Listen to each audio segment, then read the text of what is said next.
Evening all, it's Jim here at TutorDue. Welcome to this latest live session for AQA A-Level Business. Not long to go, is it? 48 hours from now, it's all over. Well, unless you've got an exam other than A-Level Business. So if that's you, if you finish on Thursday afternoon, not long to go. And I hope paper 1 and paper 2 went okay. I think both looked like really fair papers to me. And paper 2 included quite a lot of things that we covered in our advanced information blast. So that was a relief. But anyway, what I thought we'd do tonight is ahead of tomorrow night, which I'll say something about shortly. I thought we'd do sort of 30, 35, 40 minute quick revision blast on some of the key topic areas that I am more confident about in terms of their appearance in some way or other in paper 3. And I just thought it'd be useful just to do that. It might highlight one or two areas where you want to spend a bit of extra time doing some revision.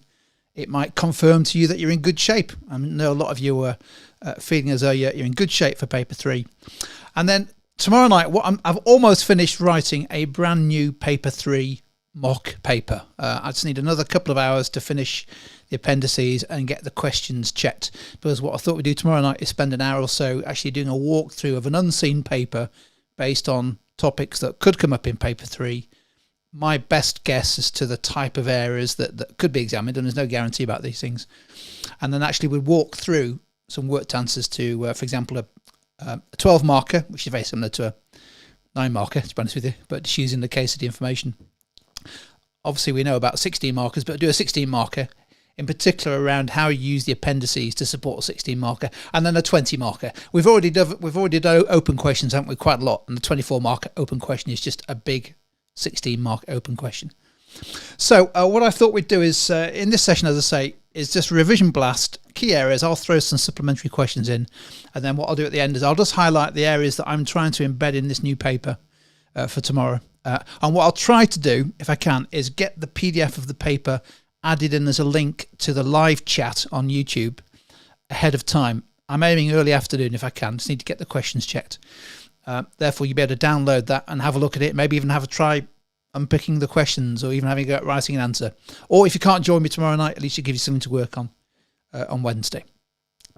Okay, so as always, I'll try to keep an eye on the live chat. It's just me tonight, so it'll be me working the buttons and trying to get your contributions. So apologies if I don't pick your answer up or if I don't respond to every question. It's just the way of things, isn't it? What I thought we'd do is do a quick warm-up. So we'll just do a couple of calculations. Now, don't forget, in paper 3, you're not going to get given, well, very unusual to get given a calculation. There are no short answer questions. However, of course, you are given information in the appendices, and there's an expectation that firstly, you will use the information to either explain why a business took a particular decision or as justification for perhaps a chosen strategy. But of course, the other reason is it's there to help students raise their answers through application, interpretation of the data, manipulation of the data in order to support arguments. So I thought we'd just do a couple. Here's the first one.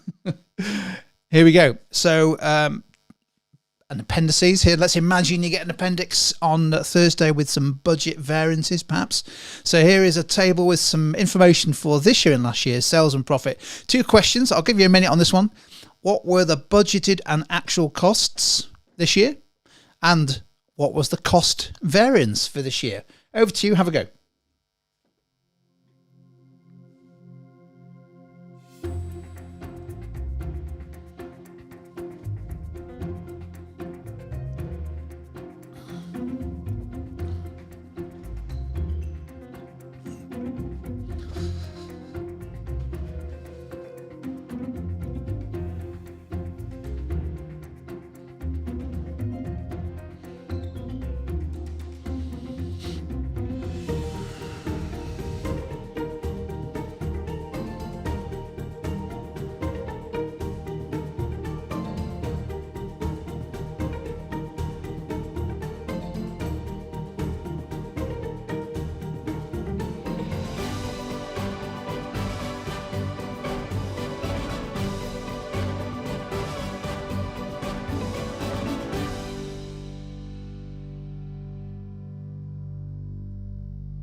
There we go. That's a minute. And as I say, you're not going to get a calculation question. I'd be very surprised if you did, but it's a great opportunity, the data and dependencies, to manipulate the data and to use it. Lots of people correctly identifying.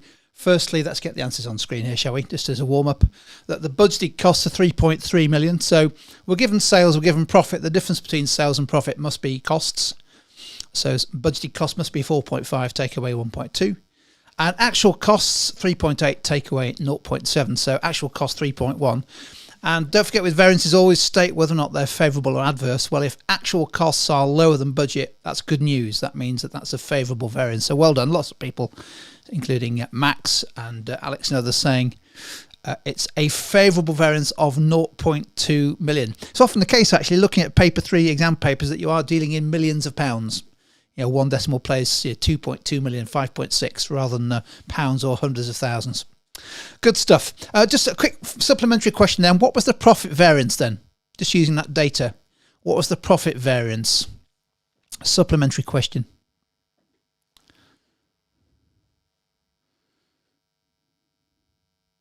Let's see who gets first in. Young, I think, was first in there. 0.5 million. Adverse. Well done. I was looking for the adverse. Yeah, the profit variance, budgeted profit of 1.2, actual 0.7, an adverse variance of 0.5. Now, the thing about variances analysis, you might be given a table on Thursday with some variance results.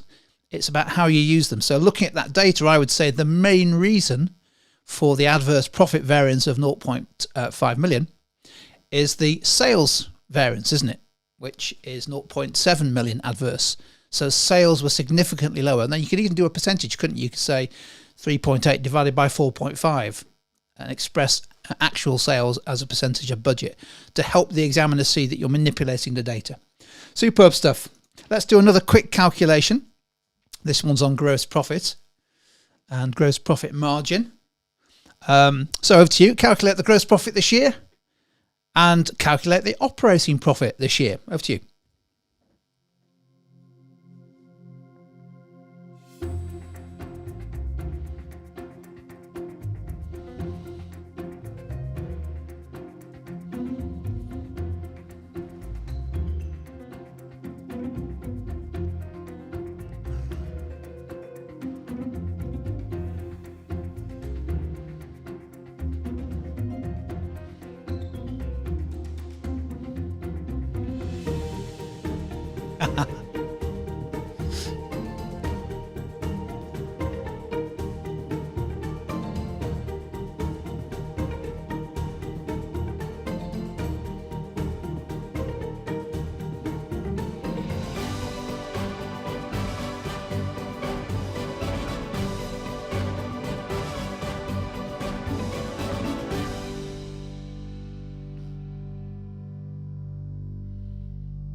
Some very accurate and quick work going on here. Alex, Luca and others are spot on with the answers to those two questions. Nathan was struggling. He said he gave me the working and then left me to work it out because he said he couldn't do it in his head. And that is a timely reminder to make sure that, as always, you've got a calculator with you on Thursday.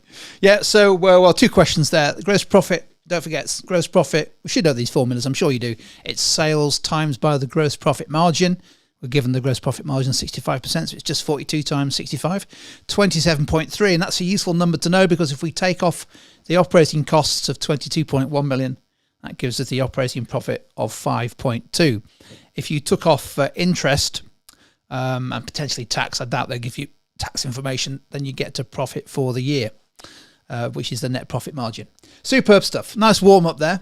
And as I say, I think obviously things like gearing, the gearing percentage, not examinable officially in the advanced information for this year, but a lot of the ratios are. The two we've done there are. But don't forget, even if it's not examinable, that doesn't mean to say you couldn't bring in a concept like the gearing ratio or a concept of gearing into your answers. I think in the live chat there was a question about whether break even is examinable this year. My understanding is it is in paper 3. It wasn't in paper 2, but it is in paper 3. So surprise, surprise, that's going to feature in my mock paper tomorrow. Okay, let's certainly move on. That's enough calculations for now. Let's just quickly do some recaps of some areas which I think are really important to focus on the next 24 hours or so. Starting with organisational culture, a couple of activities for you. First of all, I want you to give me, well, it says give me 3, but you can give me 1, 2, 4, 5 or 6 if you wish. But give me some influences on organisational culture, please.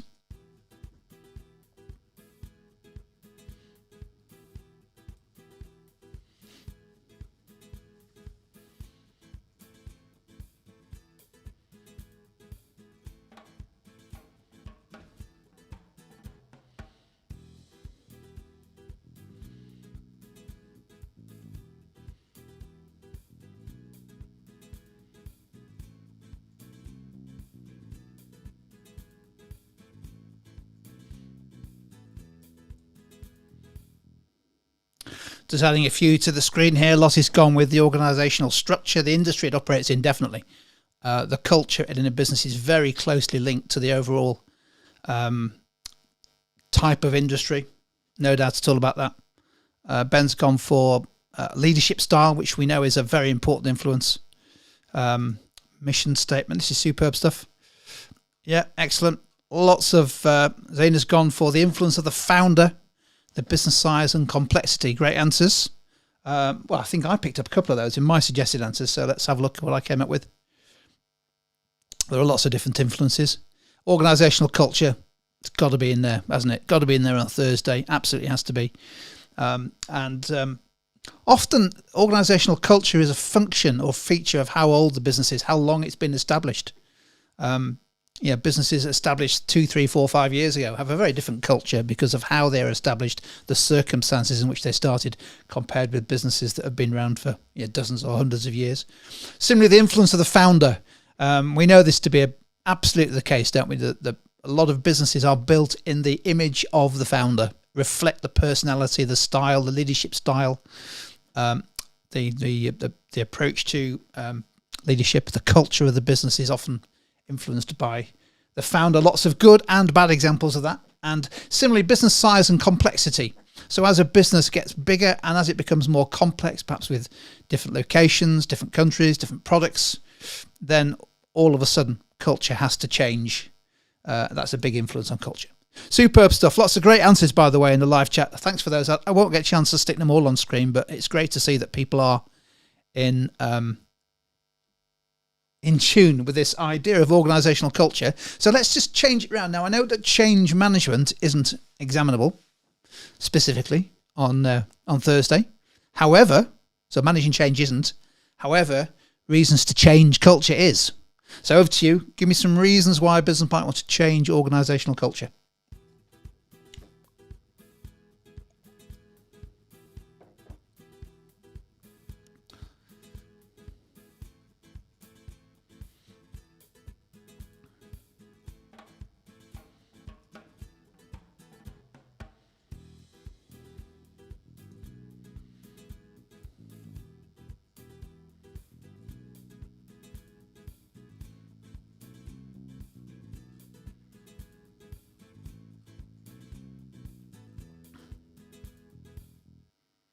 And again, lots of great answers coming in. Simran's gone for poor business performance. Often a trigger and definitely a reason to change culture. New leadership, no doubt whatsoever. Lots of examples of where new leaders essentially try to bring in, as part of their change program, organisational culture change. Shazeb's gone for strategic drift. Absolutely. If you don't, particularly if you're in that flux or transformational stage. Abby's also gone for poor business performance, perhaps as a consequence of or in response to a change in market conditions. Superb stuff. Yeah, looking through some great answers coming through. Lots of... this is a good one from Phil. I can't put it on the screen because he's got a name that I don't think will be accepted by YouTube, but lack of innovation, Phil. To your right. Also, just a poor track record of innovation. Superb stuff. Stan's making a good point, which links nicely to one of the models we're going to cover tonight, which is Greiners' model of growth. Too much red tape. Often red tape is a feature of organisational culture. Get rid of that. Change the culture. Often the business can start to perform. Superb stuff. What have I gone for here? Let's have a look. Yeah, we're going to have a look at Greiners' model of growth, as well as the two culture models. So that's Handy, which I think is the more likely to be examined specifically, and Hofstede, which I think is less likely because it's more connected with international business. Yeah, so reasons to change culture, tackle business performance. That was Simran's point, wasn't it? To support a change in strategic direction, perhaps as a consequence, or very likely as a consequence of new leadership. And also Phil's point, to encourage greater innovation, perhaps even to start to create a culture based around this concept called entrepreneurship. So we should come on to that later. Superb stuff. Right, we're doing well. So let's just do a couple more of these. These are areas which I think are quite likely to appear. No guarantees, but quite likely to appear on Thursday. One of which is this concept called retrenchment. So over to you. Just simple examples, please, of what we would think to be retrenchment.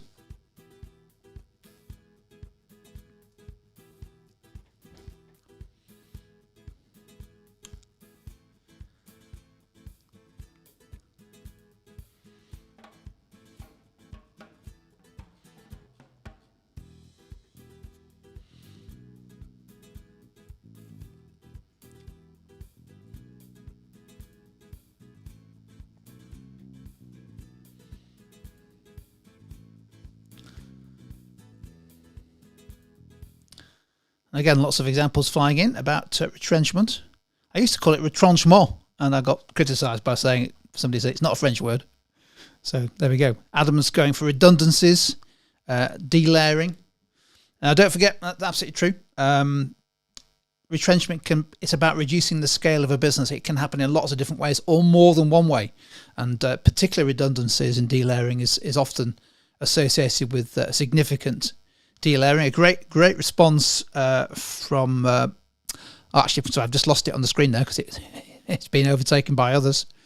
Well, Harris and I think others have talked about demergers. Now, of course, we had mergers or ventures, didn't we, in paper 2? A venture type of external growth between M&S and Ocado. But demerging, getting out of takeovers, getting out of mergers, closing a business down that you've bought. Lots of examples of that over the years. Often retrenchment's associated with fixing poor strategic decisions. And that, I think, is going to be a theme on Thursday. I really do think it is. Superb. Many thanks for all the answers in the live chat. Again, apologies, I can't put them all on screen, but it's great to see so many good ones. I've just listed 3 here. Closing a business unit, could be a factory, could be an entire business, could closing a brand down, a product group, could be a whole bunch of things, couldn't it? Leaving an international market. Now, don't forget, international expansion isn't examinable in theory. Well, explicitly it isn't on Thursday, but a business deciding to exit an international market or to stop selling directly into a market is a good example of retrenchment, as was mentioned by several people, major redundancy, reducing the scale of a business.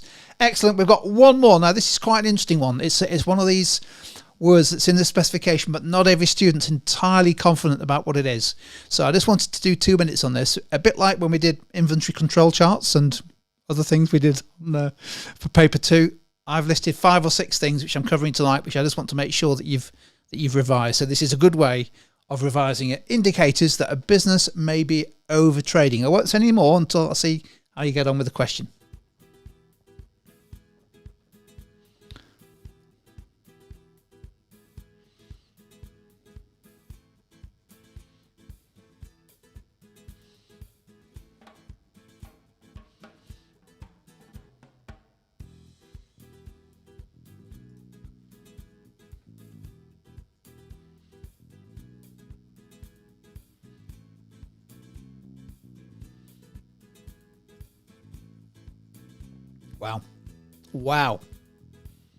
Wow. I mean, this is fantastic. I'm blown away by the responses coming through here. That definitely demonstrates good understanding of what overtrading is. Lots of people referring to poor cash flow, but there's other indicators as well. That's a very important one. Adam has gone for low capacity utilization. Too right. Yeah, very good. Rory, your answer wasn't quite about overtrading, but anyway, thanks for adding it to the live chat. Let's just quickly then spend a couple of minutes on overtrading. And my case study exam for paper 3 features this because it feels from the advanced information, paper 3 feels like a business that has either grown too fast or grown in the wrong way, and new management come in and say we need to change. Maybe because the culture's wrong. Maybe it's the case study I'm writing is a very entrepreneurial founder with a power culture that's grown far too fast and is suffering from overtrading. And it just feels, because the emphasis on the advanced information on things like sources of finance, financial ratios, cash flow, feels like overtrading would be worth spending a bit of time revising. So there we go. Sorry, I'm rattling on, just looking at these fantastic examples in the live chat. So overtrading, Lottie, is where a business grows too fast for the resources that it has available. That's all it basically means. It grows too fast. Now, some businesses grow very fast, but they can afford to grow fast because they have the resources, particularly the financial resources, in particular cash, to be able to grow fast. But the danger of overtrading is that you can actually grow sales very strongly, but actually run out of cash and go bust. That's the basic risk of overtrading. So common symptoms of that, maybe one to look out for in the advanced information if it appears, if this is a feature of the case study business, is fast revenue growth, fantastic, but low gross profit margins, and in particular low operating profit margins, and even more particularly net cash outflows. Cash going out of the business. Sales can be growing, but cash is going out because not every business is profitable as it grows sales. Other symptoms, use of a bank overdraft, which is typically a sign that the business has not got its sources of finance right. It hasn't got long or medium-term finance available to support itself. A bank overdraft is not meant to support fast growth. And also looking at ratios, a sudden decrease in the current ratio. That would typically mean a significant increase in current liabilities. And it could also indicate liquidity issues clearly. So there we go. Bust is not a technical term. Bust is a word I used to describe a business that has run out of cash and is no longer able to pay its creditors. There we go. Superb stuff. So I just want to do a bit on overtrading. As I say, tomorrow we'll pick up on overtrading again, because I think it's one of those topics that we need to be ready for, just in case the examiner has it on her mind or his mind. Just a couple of questions coming in. We're going to go through how long to spend on each question tomorrow night on the walkthrough, and obviously it'll be available for replay as well. In paper 3, don't forget, you've got 2 12 markers, both requiring you to refer to the appendices. So yeah, they tend to be plural. Occasionally you get a singular question. 2 16 markers, well, we know how to answer those. Again, both referring to appendices. A 20 marker and a 24 mark open question. So we'll go through technique on tomorrow. Okay, let's move on to your favourite model, my favourite model, Greiners' model of growth, it could well be that Greiner finally makes an appearance. Who knows? Hofstede has made an appearance in paper 3 before. It could be Greiners' turn. So let's have a look at this activity. I'll give you a minute on this one. What I've done is I've picked out 3 of the crises. Crisis 1, leadership; 3, control; 4, red tape. And I've just picked out 8 features of a business, and all you need to do is to map or categorize the numbers of those 1 to 8 with the right crisis. So for example, if you think lots of bureaucracy is a feature of crisis 1 leadership, put crisis 1-7. Anyway, have a go, see what you think. We'll go through these.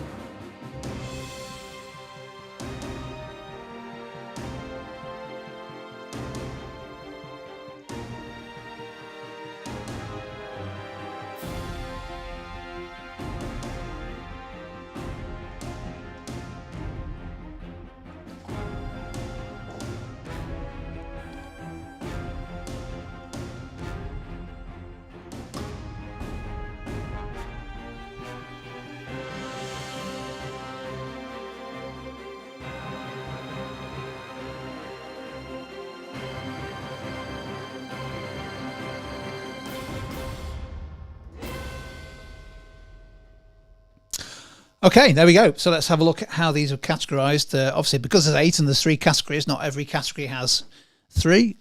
So I've just highlighted the different categories here. So crisis 1, don't forget the whole idea of Greiners' growth model is basically that as a business becomes either older and or bigger, so from young to mature and from small to large, it can often go through a series of stages of growth, and each stage can lead to, no guarantee it will, can lead to a crisis. But it doesn't have to, because if a business growth is managed properly, then you don't notice the crises occurring. Things just get done properly. However, Greiner identifies some potential crises. So the crisis of leadership happens at the start of a business as the founder is trying, or in many cases unsuccessfully, to let go. It's too big for him or her to run on his or her own. You can't do everything. That's often the case, isn't it, for small business, particularly one that's growing fast. And similarly, at that stage, you typically need some kind of organisational structure for the first time, and you start to introduce things like accounting and budgeting for the first time. So all the kind of things that you start to do to overcome this crisis of leadership. A couple of stages further down the line, we have a thing called a crisis of control. And the basic idea here is that what happens is the business has got to such a size and complexity that it needs more and better and more specialised management. So it typically becomes a little bit more centralised. So, for example, you have a marketing department, an HR department, a more formal planning process. That's basically how you try to overcome a crisis of control. And all it's basically saying is you need to, as a business becomes bigger, more complex, you need to be able to manage it more carefully. And you'd want to do that if you were the owner of a business, so that the business doesn't make too many mistakes. But further down the line, one step further down the line, or up the growth chart, the problem with adding lots of extra management and control is, before you know it, you've got a crisis of what's known as red tape. And so a couple of people have said in the live chat, what's red tape, what's bureaucracy? Well, bureaucracy is sort of formal decision making that you really don't need. It gets in the way of good decision making. So, for example, a manager refusing to make a decision for 2 months until he's had all the information he needs, or requiring a meeting or a committee to decide every 6 months. And before you know it, things aren't happening quickly. Decisions aren't being taken. There's too much what's known as red tape. Jobsworths getting in the way of decisions being taken. And a consequence of that, and that's how you can link Greiner, you can link it really carefully to the model of strategic drift, because it's often said that businesses that have too much bureaucracy, take too long to take decisions, and aren't really on top of these changes in the external environment, they tend to be the businesses that suffer from strategic drift. So it is an issue for a lot of businesses, particularly those that have become very bureaucratic. So hopefully that's useful. In terms of Ellie's asking, again, people asking what's bureaucracy. Hopefully that helps. Sonia's given a great example there. Yeah, it's too much administration. Bureaucracy is sort of formality, rules and procedures that get in the way of good things happening, like making a decision. That's the basic idea. So Greiner's model of growth, clearly examinable, could be, for example, I'm writing in this case study, I've written a business that's going through a crisis of leadership. Okay, so it's a young business that's growing very fast. So the implications of that for the business are something to consider as you respond. Okay, let's do a quick now. Somebody asked, can we do a bit of stuff on the models of culture? Well, I think of the two main models of culture, which is Handy and Hofstede. We'll do Hofstede briefly. I think Handy is by a distance the most important for Thursday. That's not to say it's going to come up. It could be Hofstede, could be neither, but I think it's the most likely to be examined, and certainly the most useful. It's the most handy model. So another little categorise activity. Again, I've come up with 8 different features of culture, and all you need to do is decide which one of those 3. Don't forget, Handy's got 4, so task culture is not listed on this occasion. Picked out power, role and person culture. How do these get mapped to those 3 categories, please? Have a go.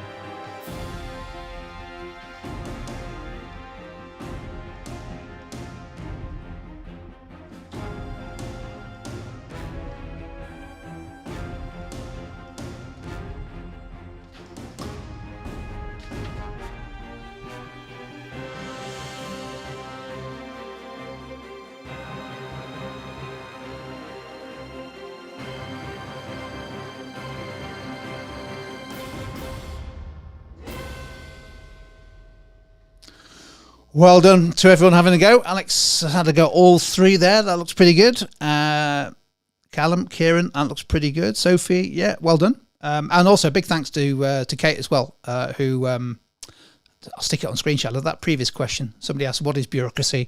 I waffled along trying to pretend like I knew what it was, when all I should have done was just put Kate's response, which is a perfect response. Bureaucracy is when there's loads of paperwork, decision making slow, too complex. That is a fantastic definition of bureaucracy, which of course is part of the red tape crisis in Greiners' model. Superb stuff. Let's have a look at, that was superb as in Kate, not as in this activity. So I've just listed out here how I mapped these 8 to the 3 cultures. How did you get on these? Did you get did you get the same as me? Power culture, often associated with smaller, younger businesses, or where the founder is very dominant. And it might not be a small or young business. I can think of 1 or 2 where it's the founder, it's the influence of the founder. And what it reflects is a centralized approach to decision making, sometimes only by one person, often creating problems with corporate governance, it has to be said as well, potential divorce between ownership and control. And clearly, in a very small business like a one-person sole trader, it's a power culture, isn't it? That one person's in charge. But the problem with the power culture is it often comes under pressure as the business grows. And therefore, you can link that to Greiners' model of growth. A role culture, the way to think about this is how most businesses are, to be honest with you. Most well-managed, most normal, well-established businesses have, job descriptions, clear roles and responsibilities, organisational structures, a hierarchy. It might be flat, it might be tall, but there's a hierarchy. People know their place. That's how most businesses are. But one of the risks of that is that you have a thing called a silo mentality, which is that marketing only talk to marketing. They don't talk to operations, and finance people only talk to finance people and not really bothered about HR. So the problem with that is that if you're not careful, people become too, insular about their roles and don't work together in terms of the whole business. A person culture is much more aligned to sort of professional services firms, where basically it's all about the individuals and about giving them the freedom to express themselves. Hopefully that culture is effective in the marketplace. Quite hard to manage a person culture though, because by definition you're dealing with people who don't want to be managed or not managed very much. I've very much got a power culture here at Hofstede. I think there's no doubt whatsoever about that. That's not true, by the way. Good stuff. Oh, some great answers coming through on the live chat. Maybe I'll put a couple of these on. Yeah, thank you very much. Somebody had asked, what is a silo mentality? I had to go explaining it. Is an even better description. It's where people in teams, for example, the finance team or the marketing team, they don't share information with each other. And that might help other departments. It might help other parts of the business. Superb stuff. This is very encouraging in terms of your familiarity with concepts that I think could be quite important on Thursday. So good, really important. Let's just do a quick, let me get rid of myself off screen here for this quick activity here. I think sources of finance is another big area. Let me just do that. Just disappeared for a while. Don't worry, I'll be back. Sources of finance, really, really important to spend a few precious minutes on ahead of Thursday. So an on-balance activity here. Let's start with 2 reasons why a business might want to use bank loans. Over to you. There's no clock or music on this one. Why might a business want to use bank loans? What do you think? I'll try to pick a few out and put them on the screen to see. Don't worry, Katie, I'm still here. It's just that you can't see my bald head. Why would a business want to use bank loans as a source of finance? I'll stick a few as they're coming in.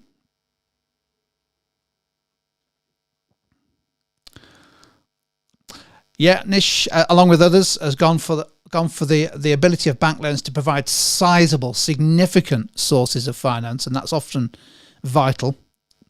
Holly's pointed to the fact that bank loans tend to be long-term in nature, medium to long-term, but definitely not short-term. Charlie's saying in a period of low interest rates, they are a low-cost form of finance. Absolutely right. What else have we got here? AQA's gone for fund expansion, yeah, and they can be, as well as to enable a business to survive, like we did in the pandemic.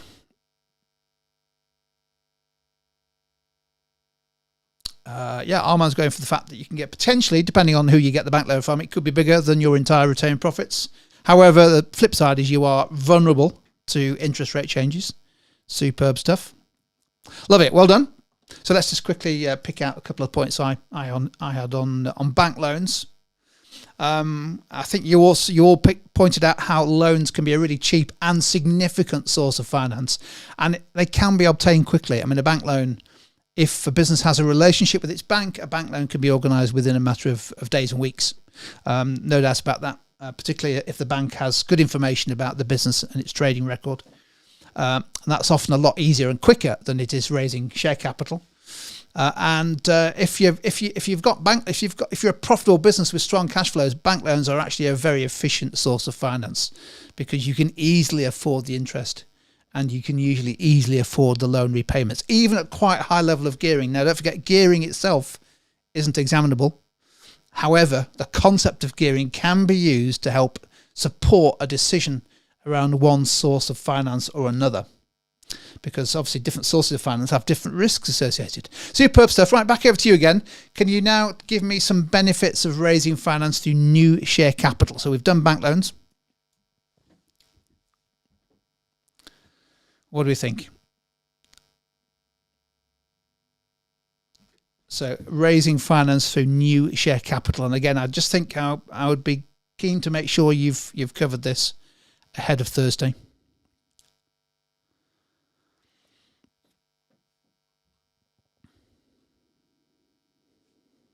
Just going to allow a few of the comments to come in here on the live chat. If anyone's on the replay and wondering where have I disappeared to.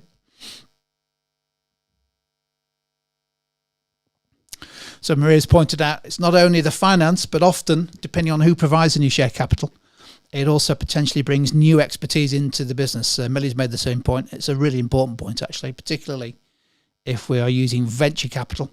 We'll come back to that briefly in a second. That's a great response from Zaina. It's a source of permanent capital. Typically, it can be, but typically shareholders don't expect to be repaid, their investment to be repaid. They might expect to get a dividend paid out of retained profits, but they typically don't expect a repayment or buyback of the shares. Therefore, it's all about financing risk-taking and growth. Tom's pointing out there's no interest rate on share capital. However, of course, there is a cost of share capital, which is the dividend that you pay or don't have to pay. Elias is saying your business doesn't have to pay it back. Therefore, it's a very flexible source of finance. Superb stuff. Great answers coming in. Continue to come in. I've just picked out a couple here. I think new share capital in particular is particularly beneficial to a business that needs long-term finance and wants to grow and take risks. Because typically, if you're taking risks, you may not want to do that with a bank loan, because a bank loan is a higher risk form of finance than share capital. But it has its advantages, of course. And a number of people have said if you're bringing new share capital in, chances are you're also bringing in new investors into the business who can add some extra expertise. So you get like a double benefit. You get the cash in as a source of finance, but you also bring in new expertise. That's particularly the case with venture capital. And I've done, 30 or 40 venture capital deals over the years, and I've never come across a business that's not benefited from the expertise that those new investors get. Superb. Right. Excellent. Right. So let me put myself back on. Hopefully I appear back here. We're going to finish off with a chili quiz. So I've just got 3 of these to finish off with tonight. So the chili quiz is, as it says on the screen now, don't need to read it out. 3 questions. You choose whether you go mild, spicy or hot. Give yourself a point if you get a mild question right. Mark yourself, by the way. 2 for a spicy, 3 for a hot. And I've picked out 3 topic areas that I think are particularly interesting for Thursday. So let's have a look at our first chili quiz. And you've got a minute to do this. So you can either choose question 1 mild. Give me 2 ways in which a business could protect its innovation. Spicy question is, tell me what entrepreneurship is. And if you're feeling like a hot question, what's the difference between product and process innovation? So you choose which one you go with. And here's your 60 seconds.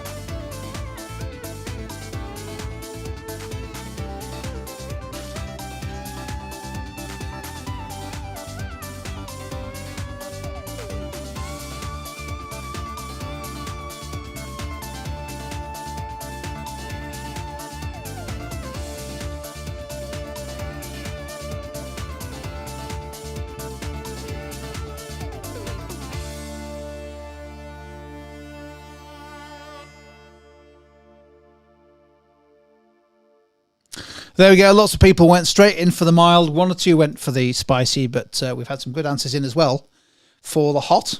So here's my responses to these questions. The whole area of innovation, really important area for Thursday. You've got to make sure you've covered. I've picked out 3 areas of it here. You've got to make sure you spend a few minutes on innovation.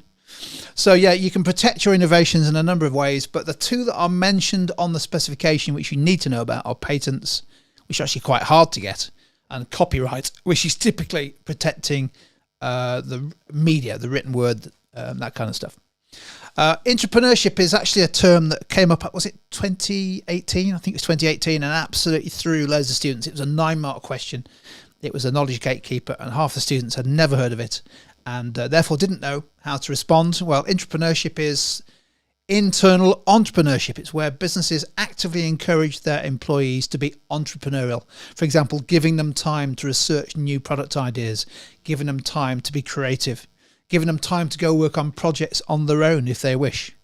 A consequence of which is obviously better motivation for those employees, but also often some great new product ideas that the business may be able to exploit, like Post-it notes and the Sony PlayStation. Both came out as a result of entrepreneurship. And lastly, the difference between product and process innovation. It's quite an important distinction. Product innovation, and I've tried to, it's not easy to explain, so I've tried to simplify it. I see product innovation as about product improvement. For example, a better smartphone or a new feature, something the customer sees and might value. Yeah. Now, obviously, process is part of the extended marketing mix. So you could argue that an improvement in the process of delivering a product, the extended marketing mix, is product innovation too, and I accept that. Process innovation is often stuff the customer doesn't see. It's really about driving efficiency, improving efficiency, driving down costs, being smarter, lean production, that kind of stuff. And if you can do both, if you can be innovative with your products and also drive process efficiencies, then you're onto a winner, aren't you? And I think the best example of that is Apple every day of the week with their amazing, the new iWatch, the iWatch 8 coming out, isn't it, in 3 months? Sounds amazing, but it's been driven by product innovation and also process innovation. Good stuff. So innovation, well worth revising, as is sources of finance. Let's just do one more sources of finance topic. And your chilly options are: what is debt factoring for a point, 2 points for giving me a drawback of raising venture capital finance, and 3 points for telling me why retained profits are such an effective form of finance. Over to you.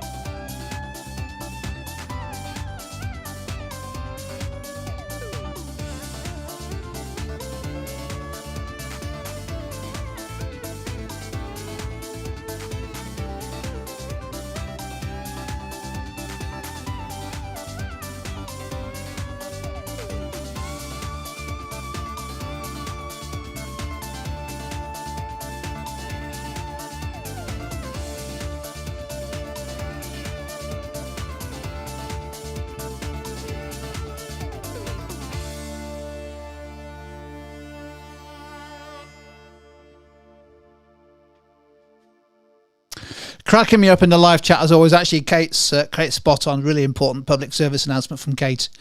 Please click the like button on YouTube so that this video in particular, reaches more people who might be preparing for Thursday. So if you could just crack on and do that, that'll be much appreciated. Kate, I wasn't aware that Kate's on our payroll, but it looks like she ought to be ready. So now I'm really pleased. Great to see the likes coming through. I'm really pleased that lots of people know what debt factoring is, because it's misunderstood seriously, but also, to be honest with you, by the textbooks as well. One textbook describes debt factoring as an internal source of finance. Anyway, debt factoring could turn up, couldn't it? And it could be, let's say, for example, the case study business has a high value of receivables. Maybe it's got a problem with collecting receivables from customers. Maybe it's got a cash flow issue. And one thing it's thinking of doing is converting its receivables into cash by using an external source of finance like debt factoring. And so if you didn't know what that was, you wouldn't necessarily know how that works. Well, it's where I take my receivables and I sell them to typically a bank, a debt factoring firm, who then goes and collects those debts. That's different from invoice discounting, which is using receivables as a security for a loan. Spicy venture capital source of finance, specifically mentioned on the specification. The upsides are obvious, aren't they? Lots of new share capital, expertise in the business. The downside is a major drawback is that you're basically selling your business to them, because again, I've not come across a venture capitalist that quite rightly doesn't want to have a significant involvement in the decision making of the business, in addition to having a large share capital in the business. Now, don't worry about this, but they also tend to put a lot of debt into the business as well as part of the way they get their return. But don't worry about that. That's just a complication. A venture capitalist will often take a significant influence in the day-to-day management of the business, and that's why be careful on Thursday. You might be able to match venture capital as a source of finance with something like stakeholder mapping, because all of a sudden the venture capitalist becomes a stakeholder with a significant interest in the business and significant power over the business. So they'd be top right hand corner, wouldn't they? And lastly, on this sources of finance, we've got one more chili quiz to go, by the way, for people wondering, will we be finished by Love Island? Yes, we will. Why are retained profits such an effective source of finance? Well, because retained profits are the most flexible and, in theory, the cheapest source of finance available to a business. And the vast majority of profitable businesses actually just rely on retained profits for their finance. Some use a bank overdraft, but most businesses, if they are profitable and have been profitable for a number of years, they just use retained profits to finance their day-to-day operations and whatever growth they intend. And of course, the big benefit of that is that you're not raising new share capital, you're not diluting the ownership of the business, neither are you in hock to the bank for your interest and recapital. So Amber's, fantastic response here from Amber. Just retained profits don't involve interest rates; they're free, in the sense that they do have a cost. The cost is the opportunity cost of what the shareholders require for you in terms of dividends. But that's a decision the business takes as to whether or not to pay a dividend. Superb stuff. So I think sources of finance, we're going to come back to this obviously in the exam paper walkthrough. Really, really important to spend some time looking at that. I think that's going to be that. I wouldn't be surprised at all if they appear in some way on Thursday. So last chili quiz, and we've left the best till last. Good old Gert Hofstede's model of culture. So we've done Handy, and we thought I'd do a quick chili quiz on Hofstede. So you can either go for number 1, give me 2 of the 5 dimensions. Number 2, describe the likely features of a culture with a business with a high PDI, power distance index.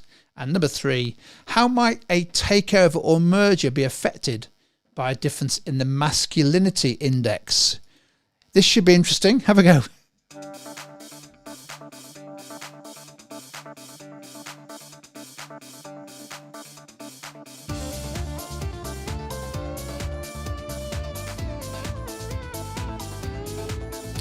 Of course, you can answer all 3 if you wish.